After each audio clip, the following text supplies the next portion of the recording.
A very warm welcome. You're watching World 360. I'm Akanksha Swaroop.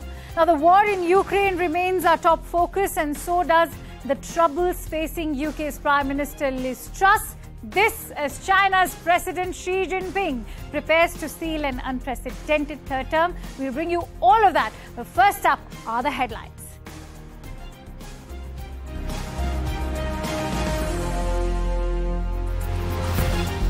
Despite Russia's barrage of missiles, Ukraine keeps up pressure, advances further into the port city of Kherson. NATO defense ministers back Ukraine air defense needs. Putin cautions of a global catastrophe if NATO clashes with the Russian army. Britain's PM Liz Truss fires her finance minister Kwasi Kwarteng amid reports of a government collapse. UK's Indian origin Home Secretary Suella Braverman's anti-India immigration comments stir the hornet's nest. The much-touted India-UK free trade agreement bears the brunt.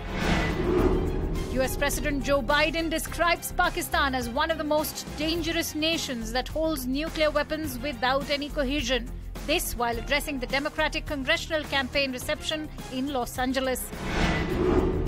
And Chinese President Xi Jinping eyes an unprecedented third term at China's 20th Communist Party Congress. Let's deep dive with our top focus, that is the Russia-Ukraine war. Earlier this week, Russian forces launched hundreds of missile strikes in Ukraine. Many of these hit the capital, Kiev.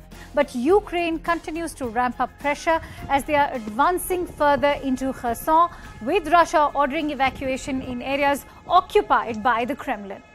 Meanwhile, one of the regions that Russia has claimed to annex, and that is, of course, Kherson, is seeing a strong push by Ukrainian forces, so much so that Russia is allowing residents to flee to Russia.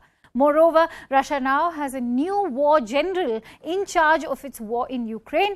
His name is Sergei Surovikin and has a reputation for brutality. He previously played an instrumental role in Russia's operations in Syria. And that's not all. NATO's defense ministers meet that took place earlier this week decided that they would soon provide Ukraine with hundreds of drone jammers, only in a bid to step up the country's air defense. And following NATO's recent support to Ukraine, Russia's President Vladimir Putin has now extended a warning threatening of a nuclear catastrophe, that is, if NATO clashes with Ukraine's army. Now, Putin was addressing a news conference in Kazakhstan's Astana when he passed this word of caution. A top US official has told CNN in Russia that the country is burning through its stockpile of high-tech weapons and is desperately trying to buy parts for new ones.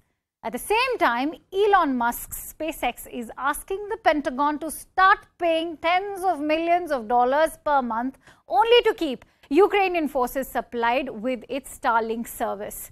CNN's Nick Payton-Walsh shows us why this is essential. Night is when the push for the south busies. Humvees speed the roads. Incendiary munitions light up the night. That dusk, the skies alight with air defences around the Russian-held, heavily defended town of Snihirivka, just 3 miles south of here. It's the gateway to the big prize, the city of Kherson, where Russia is already evacuating civilians and low on supplies. They say that the shelling has been noticeably less over the past month and a half, probably because of the damage done to supply lines the Russians need to bring munitions towards the front here. Radio chatter they've intercepted between Russians here is of ammo running out and conscripts fleeing. Тих, що зараз прислали мобілізованих, вони називають гуманітаркою. Кажуть, нам не треба цієї гуманітарки.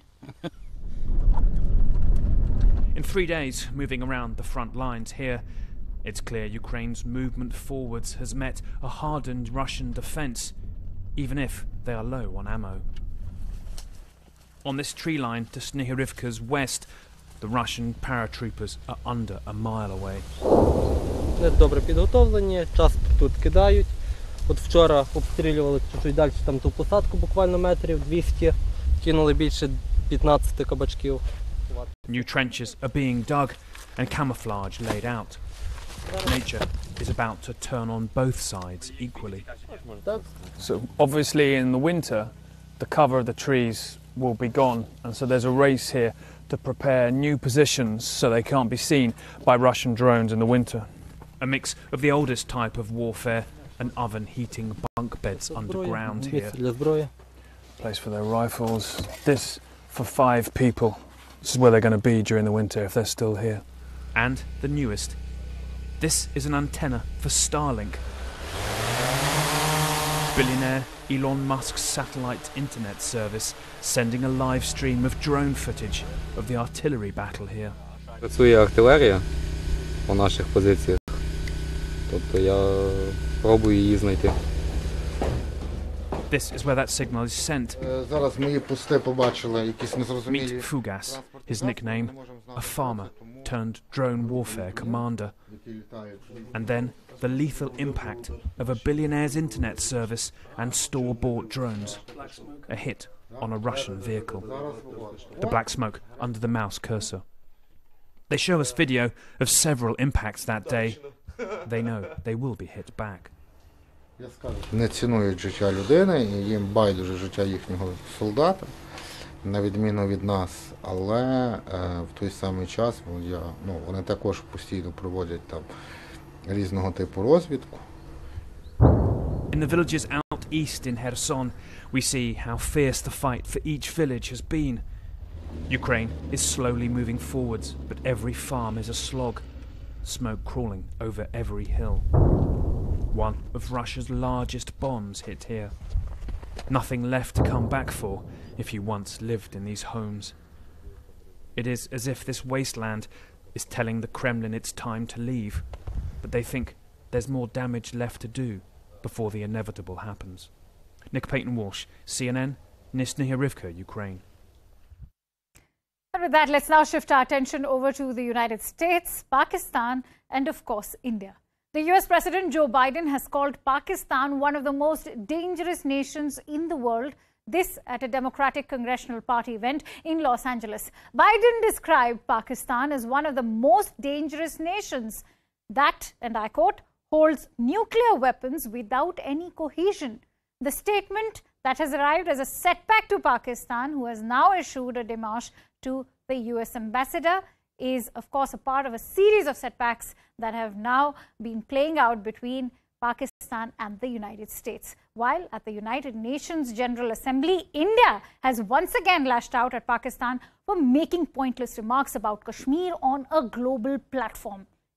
Ruchira Kamboj, India's permanent representative to the UN, said that the entirety of Jammu and Kashmir is and will always be an integral part of India. She also